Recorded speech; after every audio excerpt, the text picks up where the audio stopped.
দরবারে শুকরিয়া যে সওদাগর সাহেব ওনার পরিবারের পক্ষ থেকে ওনার সন্তানেরা 1 লক্ষ টাকা দেওয়ার কমিটমেন্ট দিয়েছেন।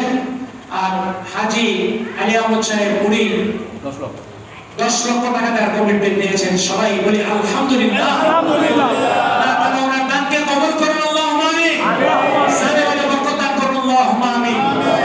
উনি শারীরিকভাবে উনি খুবই অসুস্থ, চিকিৎসাধীন আছেন। আল্লাহ তাআলা যেন ওনাকে পূর্ণাঙ্গ সুস্থতা সেবায় কামেল আজলা নসিব করে আল্লাহ তাআলার কাছে দোয়া করে আল্লাহুম্মা আমিন। আমি দুইটা কথা বলে শেষ করব, দুইটা তথ্য আগে আপনাদের সামনে উপস্থাপন করব। নাম্বার 1, রাসূল সাল্লাল্লাহু আলাইহি ওয়াসাল্লাম এইভাবে চাইতেন সাহাবাদের কাছে। এক উসমান গনি, উনি এত ধনী ছিলেন, ওই মসজিদে নববী সংস্কার না, মসজিদে নববী ওরকম 10টা মসজিদে নববী নির্মাণ করা ওনার একার জন্য কোনো ব্যাপারই ছিল না। কিন্তু ওই মজলিসে তো উসমান গনি ছিলেন না? ওই মজলিসে নবীজি রুমাল দিয়ে পাঠাতেন, যে যা পারো সবাই অংশগ্রহণ, যার যার সামর্থ্যের মধ্যে যে যতটুকু পারি ততটুকু অংশগ্রহণ। এই জন্য আমাকে আপনাকে, এটা হলো নবীজির সুন্নাত। এই যে সবার কাছ থেকে চেয়ে নেয়া, এটা কি নবীজির সুন্নাত? কোনো ব্যক্তি যদি এটাকে অপছন্দ করে, যদি ভিক্ষাবৃত্তি বলে, তাহলে কিন্তু মারাত্মক গুনাহ হয়ে যাবে, ঠিক আছে না?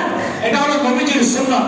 আর আরেকটা মারাত্মক অফার, এটা দিয়ে আমি শেষ করবো ইনশাআল্লাহ। আমি পারলাম যার সামর্থ্য দিলাম, কথা বুঝতে পারছেন? আমার একজন আত্মীয় আছে, পরিচিত বন্ধু বান্ধব আছে অন্য এলাকার, দূরের এলাকার, তাকে যদি আপনি বুঝিয়ে এই কথাটা বলে, বুঝিয়ে বলতে অনেক মাথা হাতে বুঝাইতে হবে এরকম না, হতে তো পারে আপনার আত্মীয় উনি ইচ্ছুক হয়ে আছেন কোথাও কিছু দেওয়ার জন্য, আপনি বললেন, বলার কারণে সে এখানে দেওয়া সহজ হয়ে গেল, জানতে পারলো, অথবা আপনি বুঝে সমঝাইয়ে নিয়ে আসলেন অন্যজনের কাছ থেকে, সে দান করে যেমন সওয়াব পাইল, আপনি তার কাছ থেকে কালেকশন করে নিয়ে আসা সমপরিমাণ সওয়াব আল্লাহ আপনার আমলে দান করে দেবে। সুবহানাল্লাহ। আমরা এটাও করার চেষ্টা করব, আমরা যা নিজেরা পারি তা দেওয়ার জন্য চেষ্টা করব, অপর জায়গা থেকে কালেকশন করে নিয়ে আসার জন্য চেষ্টা করব ইনশাআল্লাহ।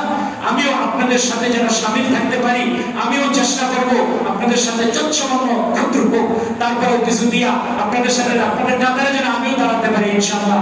আল্লাহ আমাদের সবাইকে তৌফিক দান করুন এবং উৎফুল্ল মন নিয়ে আগামী জুমাতে আমরা সবাই ইনশাআল্লাহ প্রস্তুতি নিয়ে আসবো ইনশাআল্লাহ। আগামী জুমাতে আমরা 40 লাখ ক্রস করতে চাই ইনশাআল্লাহ। তো ক্ষেত্রগুলো আমরা নিজেরা দিব, আমার বন্ধু বান্ধব তাদের সাথে এই সপ্তাহের মধ্যে আমরা কনভারসেশন করে শেষ করবো ইনশাআল্লাহ, যাতে আগামী জুমাতে আমরা ইনশাআল্লাহ 40 লাখে একবারে কমপ্লিট করে ক্রস যেন করতে পারি। আল্লাহ তৌফিক দান করুন, আমিন। ওয়া আখিরু দাওয়ানা আলহামদুলিল্লাহি রাব্বিল আলামিন। যারা সুন্নাহ পড়তে পারেনি, শুধু 4 রাকাত